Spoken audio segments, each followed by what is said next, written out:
be here for the rest of the night. We're just playing X's and O's, if anybody wonders. Because Passing the time.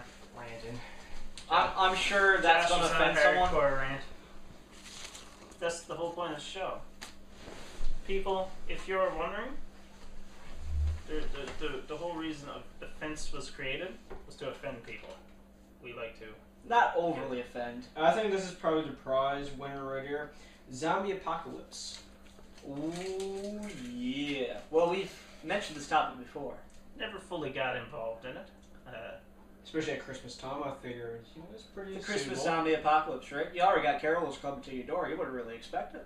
Exactly. So, You got Jehovah's Witness going around, trying to Jehovah's stop Witness. everything, right? Yeah. Knocking on your doors, telling you to give it up. give it up, put that in the Right. decorations. They could be And you zombies. also For got, you, I like eggnog. you got your mummers, which honestly, Could be you a zombie. can in tell disguise. me, honest to goodness, you can tell me a mummer isn't a zombie.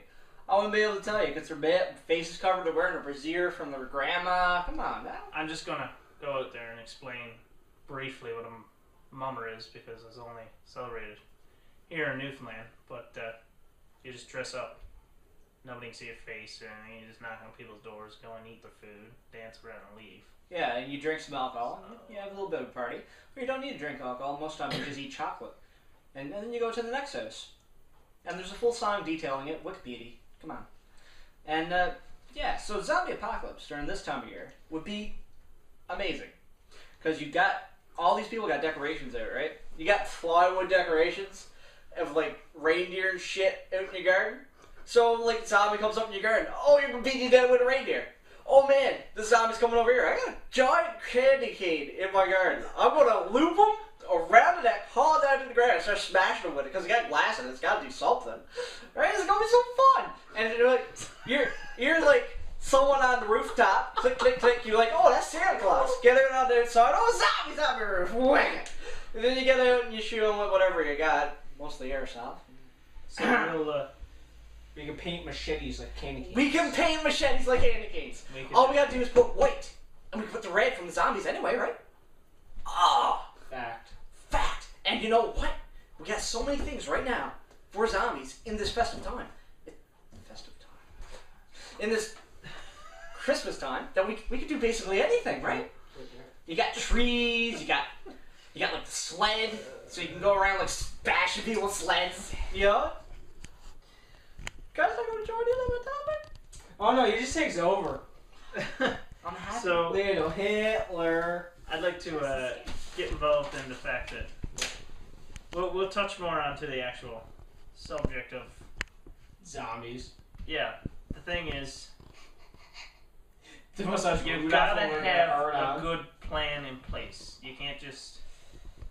There has to be a survival plan built up. I think every house should have a good zombie apocalypse survival handguard tucked away, survival kit underneath the bed in case you have to leave in a hurry, and generally a survival kit kept at your place of work in case it happens. Kit must have a weapon. Definitely. That Preferably, don't take ammo. yeah, preferably a blunt object and or you can use a machete and or long. I wouldn't use short knives, but No. machete is And, probably the minimum length you would want. Katana would be excellent. Katana Yes. would be amazing. Long sword. Iron baseball bats, like aluminum baseball bats, that would not be something you want to use because Unless you fill it with concrete. on concrete, yeah. You can Because fill it with if you've concrete. watched any YouTube videos, you know that aluminum baseball bat, you can only crush like 2 skulls, Yes. and then your bat's destroyed. So what are you gonna do then? Wooden ones still ain't the best. If you want a good baseball bat, cold steel makes a good polyurethane one. I'm pretty sure it's made of. it's pretty And small. it's really like that. You can smash 100 skulls. Or it no might problem. be made out of grievery. I'm thinking it's called. I can't quite remember. They also make like Kupitans and like throwing knives and stuff like that. That's pretty good for it. Yes. These are all melee weapons. Yeah. A good lightweight sledgehammer is also, Oh And gosh. Yes. as long as it don't wear, it's good for a little while, but I wouldn't use it for years during the zombie apocalypse. Afraid the head be removed. Actually, here's another one we can use: the splitting axe. Right? You Yes. get a nice 5-foot handled splitting axe. As long as you can wield it, you gotta get the energy to do it.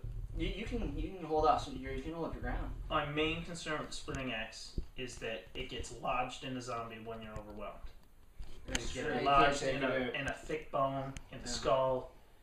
It only takes that split second for a zombie to get on you, True. and you are down. But the whole idea in the zombie apocalypse is you're not going into the middle of the field and you're going to be a slayer. This is not Call of Duty. No. This is, I'm going to try to survive. I'm not going to kill, I'm not going to walk into the street and see 100 zombies. I'm not going to run out there and be like, ah! No, I'm going to like wait for one or two to splint off. Whatever's in my path to survive, I'll kill. But not kill every single zombie. Although, if you have a Juggernaut suit or actual Knight's armor, have at her. Yeah, better. You could do a good deal of damage. If it, Fucking right. everyone's like, oh, get a tank, get a tank. Just get a bulldozer with some sheet metal and a welder, and you can build your own tank. You don't need guns. All you need is like a bulldozer, get the blade. You can run them over, crush them with the plow, lift it up, And, like, drop Dig a hole, put them in, cover it with cement. You got that Yeah, alder yeah. clearer. That's the real deal to get, man. So these alder clearers have a giant, kind of like a whippersnapper blade going around, and they clear out ditches of alders. Man, you can use that in an entire horde. Now the thing too is that people think of the zombie apocalypse as the video games portray it. You just have to remember, like you said, this isn't a video game. If this actually happens, you do not want to be caught in a bad spot. Get out in the woods, far away, set up a cabin. Your zombies aren't going to be stalking around in empty woods looking for people, to be honest. Get secluded. Have a spot built that you can go to. Have food stores, you know, and like you said, it's survival. Think about your survival. Good spots are camps for like drilling companies because they're usually remote, and also for like wildlife forestry offices. Like they got some usually out in the woods. Like usually got even fences and everything, guns, ammo, food supplies. Jackpot. There's a trend around Canada, and I'm thinking it's basically everywhere. There's these shooting ranges, and the shooting ranges usually have a hunting camp. And if you're up at these shooting ranges, you have almost unlimited supply of ammo. They have guns there for shooting, and they have like a restaurant, right? So you got loads of food, and you're always out in the woods because you can't have this in town. You're pretty set out there. Locales. You can take over a prison, but that's not as easy as they show it. No. It can't be, you know. Hospital. Everyone's like, oh, take over the hospital, take over the hospital. That's one of the first places to get overthrown. Because if there's an outbreak of this, they're going to try to treat it, and that's where all the zombies are going to be first. And then the outbreak spreads from there. It's not going to be the place to go. No. Well, that's more of a contagion situation. Yeah, it's but just pure, old-fashioned zombies. Yeah. Like straight out of the grave Crawl out zombies. of the grave Yeah. zombies. But even then, the hospital's bad because there's more. Yeah, I know, but thing with this, like, if it is the graveyard zombies, Adam West was right, and he should cement Concrete. everybody. They should fucking have in. cemented everybody in their graves. We all go. But Yeah. so Cremate hospital, people. you should only go back to the hospital like 5 years after the zombie apocalypse, because by then they're all going to be out there, right? And if you survive 5 years through the zombie apocalypse, by then at least one place got a cure. Our director leaves her The phone door hospital open. is to people are approaching these things because they're looking for medications for illnesses. Don't go to the hospital. There's pharmacies. By that time, everything's abandoned. Who gives a shit? Yeah. Bust in, take what you need, get some weapons, get what you need, and get out. You don't need a TV. God, You no. don't need to steal a laptop or a TV. Like rob an electronics store during the zombie apocalypse. It's dumb as balls. Unless you're gonna build like a taser, but I don't even know if a taser would work on a No. zombie. I don't. It'll think so. work on people who's trying to take your supplies. Yeah. So just Oh, guys, yeah. don't go into electronics stores like you see on the stupid movies. Yeah, Don't make you're not sense. going to be concerned with wiping your ass while a zombie's chasing you. Don't worry about toilet paper. Don't worry about. It's bulky. Yeah, carry it. Leaves are there. Whatever. Yep. Just take the bare essentials. Get out. Right. Get Yeah. to your family if you can. If you can't, meh. You know. But I would say take condoms though. Yeah.